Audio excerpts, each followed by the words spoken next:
اس سے اگلے فیز میں جو تحریک ہمارے پاس موجود ہے، کیا وہ ہمہ گیر ہے؟ کیا یہاں پر ہمہ گیریت، کیا وہاں پر ہمہ گیریت موجود ہے؟ مہماتی انداز ہو جائے یہ مہم وہ مہم، 10 سال بھی انتظار کرنا پڑے وہ انتظار کرتی ہے۔ تحریک کے بنیادی 3 کمپوننٹس ہیں، 3 تحریک اسے کہا جاتا ہے۔ تحریک پختہ نظریاتی شعور اور مقصد کا نام ہے۔ اولین کمپوننٹ یہ ہے اس کا، پہلا، جیسے آٹے کے بغیر روٹی نہیں بن سکتی، کوئی تحریک مستقل ایک مقصد کو اختیار کیے بغیر اور اس کا لازم شعور حاصل کیے بغیر تحریک دونوں چیزیں یہ میں رکھے،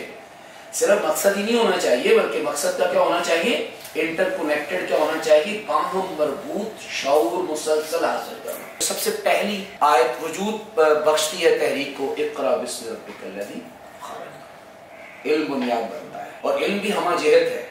بسم ربک بھی کہا اور الذی خلق بھی کہا۔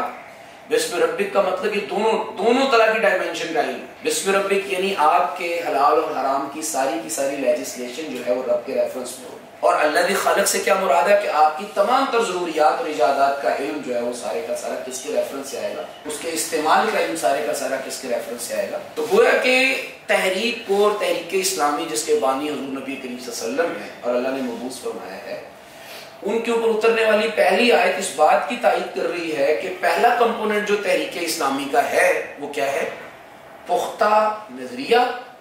اور اس نظریے اور اس مقصد کا ہمہ جہت باہم مربوط علم۔ کسی جگہ بھی تان ٹوٹے گی اس پہلے کمپوننٹ کے طور پہ تو وہاں کیا ہو جائے گا، تحریک کا راستہ، تحریک کی رفتار، تحریک کی جدوجہد کیا ہو سکتی ہے، کھوٹی ہو سکتی ہے۔ دوسرا اجزائے ترکیبی میں سے دوسرا کیا ہے، مسلسل ہمہ گیر جدوجہد ہو، مسلسل ہوگی، ایسا مسلسل جدوجہد ہو لیکن ہمہ گیر نہ ہو، سنگل ڈائمنشن ہو جائیں، ہمارے پاس ایلیٹ کلاس کے لیے کوئی کام نہ ہو، ہمارے پاس جو ہے بیوروکریٹس کے لیے کوئی کرنے کا کام نہ ہو، ان تک پیغام پہنچانے کا تحریک کا مقصد، تحریک کی دعوت، تحریکی شعور، تحریک اپنے اس مقصد کو لے کر جو ہے وہ بیوروکریٹس میں نہیں اتر رہی، وہ کسانوں میں نہیں اتر رہی۔ تو اسی لیے جو ہمہ گیر کا لفظ ہے گویا کہ تحریک کی دعوت کے اندر ایسی ورسٹیلٹی ہونی چاہیے، ایسی ہمہ گیریت ہونی چاہیے، گیر کہتے ہیں پکڑنے کو، کہ تحریک کی دعوت جو ہے وہ معاشرے کی تمام اکائیوں کو، تمام سیگمنٹس کو کیا لینے والی ہو، اپنی گرفت میں لینے والی، اٹریکٹ کرنے والی، اپیلنگ ہو سکتی ہے، خاص کلاس کو نہ اپیل کر رہی۔ تو ہمارے لیے تو ایک تجزیے کا عنوان بن گیا کہ آیا کیا صرف میری تحریک اسلامی میں طلبہ تک ہی ہے، اور آیا اس سے اگلے فیز میں جو تحریک ہمارے پاس موجود ہے کیا وہ ہمہ گیر ہے؟ جن دائروں کے اندر ہم تحریک کا کام کر رہے ہیں، ایک تو یہ دائرہ ہے، ایک دائرہ اس کے بعد اگلا جو سیکنڈ فیز ہے ہمارا، جسے ہم تحریک اسلامی کا نام لے کے بول رہے ہوتے ہیں، کیا وہاں پر تسلسل،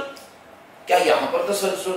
کیا یہاں پر ہمہ گیریت، کیا وہاں پر ہمہ گیریت موجود ہے؟ یہ واقعتاً اس بنیادی تعریف کے تناظر کے اندر یہ واقعتاً ہمارے لیے ایک سوچنے کا کیا ہے۔ تو گویا کہ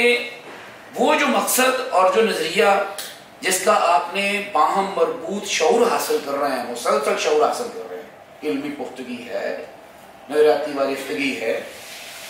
انٹلیکچولی اپنے آپ کو مضبوط کر رہے ہیں، ڈسکورس اور ڈائلاگس کے ذریعے سے، ڈسکشنز کے ذریعے سے آپ نے اپنے مقصد کو بھرپور انداز میں اپنے اندر کیا کر لیا، اتار لیا ہوا ہے۔ اچھا، تسلسل سے مراد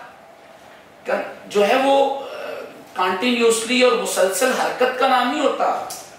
یعنی آپ کی کوئی بھی پالیسی جو ہے اس کے اندر سیکوینس ہونا چاہیے، کنسسٹنسی ہونی چاہیے،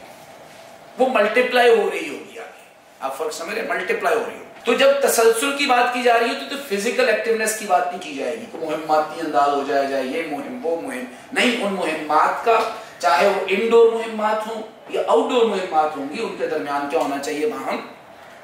سیکوئل اور سیکوینس ان کے درمیان ہونا چاہیے۔ تحریک شعور کا نام نہیں ہوتی، تحریک شعور کا نام ہو ٹھہراؤ کا، تحمل کا، گھٹنا باندھ کے بیٹھتی ہیں، برف جیسا دماغ رکھتی ہیں، 2 قدم پیچھے ہٹتی ہیں، آدھا قدم آگے چلتی ہیں، ان کی ضد ہی نہیں ہوتی آگے چلنا، ان کا آگے چلنا ضد نہیں ہوتی۔ تحریک کے کسی بھی خانے میں یہ ہے ہی نہیں کہ وہ آگے نکلتی، اسے ایک جگہ کھڑے ہو کے 10 سال بھی انتظار کرنا پڑے وہ انتظار کرتی ہے، لیکن کوئی ایک قدم بھی ایسا نہیں اٹھاتی جس قدم کی وجہ سے پچھلی ساری سٹرگل جو ہے اسے مائنس کرنی پڑے، اس کا نام ہے تسلسل۔ تیسرا کمپوننٹ کیا ہے کہ اپنے اس مسلسل ہمہ گیر سفر کو ٹھوس منصوبہ بندی کی پشت پر سوار کیا جائے۔ اب یہ ٹھوس منصوبہ بندی میں کیا چیز آ جاتی ہے، اس میں آپ کی افراد کار کا استعمال آ گیا، ہیومن ریسورس ہے، سارے کا سارا انسانی وسائل، کارکنان کی فراہمی ہے، ان کی فکری آگاہی ہے، ان کو پختہ تر کرتے چلے جانا ہے، ان کے اکارڈنگلی کیا کرنا ہے، پلیسمنٹ ہے،